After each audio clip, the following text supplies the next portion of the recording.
بسم اللہ الرحمن الرحیم۔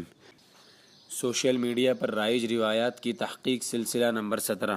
کیا مسجد میں بات کرنا 40 سال کی عبادت کو برباد کر دے گا؟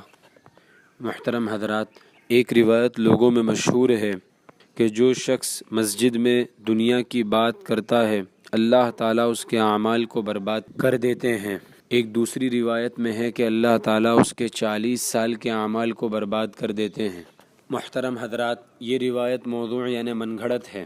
ملا علی قاری رحمۃ اللہ علیہ نے اس روایت کو من گھڑت روایات میں شمار کیا ہے اور لکھا ہے کہ اس روایت کے الفاظ اور معنی دونوں ہی غلط ہے۔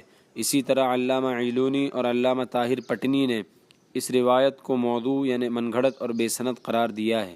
دیکھیے کشف الخفا جلد 2 صفحہ 1437، الاسرار المرفوعہ صفحہ 237، المصنوع صفحہ 181، تذکرۃ الموضوعات صفحہ 248۔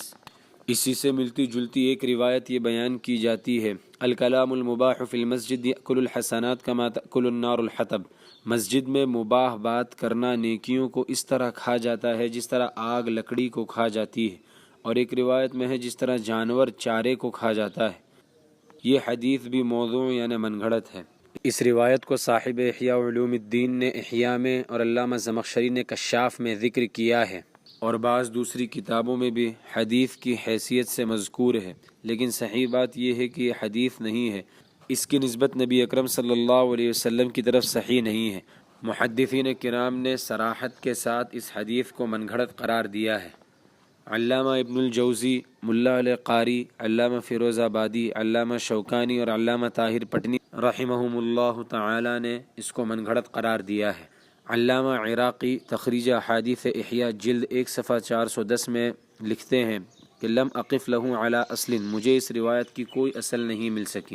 علامہ سفارینی رحمۃ اللہ علیہ نے غذاء الالباب جلد 2 صفحہ 257 میں تحریر فرمایا کہ اس حدیث کی کوئی اصل نہیں ہے، یہ نبی اکرم صلی اللہ علیہ وسلم پر ایک جھوٹ ہے۔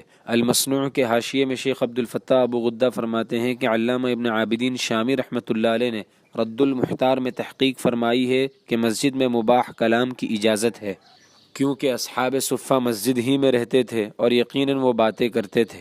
اسی طرح ابن حزم نے مسجد میں مباح بات جس میں کوئی غلط بات شامل نہ ہو اس کے جائز ہونے پر پختہ دلائل فراہم کیے ہیں۔ دیکھیے تخریج احیاء جلد 1 صفحہ 107، الفوائد المجموعہ جلد 1 صفحہ 25، کشف الخفا جلد 1 صفحہ 106، تذکرۃ الموضوعات جلد 1 صفحہ 249، المصنوع صفحہ 92۔ اس روایت کی تحقیق ہم نے جامعہ اشاعۃ العلوم عکل کوہ کے شیخ الحدیث مولانا رضوان الدین معروفی حفظہ اللہ کی شاہکار تصنیف عمدۃ الاقاویل فی تحقیق الاباطیل سے لی۔ محترم حضرات، ہماری ان وائس کلپس کے سلسلے کا مقصد صرف یہ ہے کہ آپ بھی من گھڑت روایات سے بچیں اور اس وائس کلپ کو زیادہ سے زیادہ شیئر کر کے لوگوں کو بھی اس وعید میں داخل ہونے سے بچائیں جس میں رسول اللہ صلی اللہ علیہ وسلم نے ارشاد فرمایا: جس نے مجھ پر عمدن جھوٹ بولا وہ اپنا ٹھکانہ جہنم میں بنا لے۔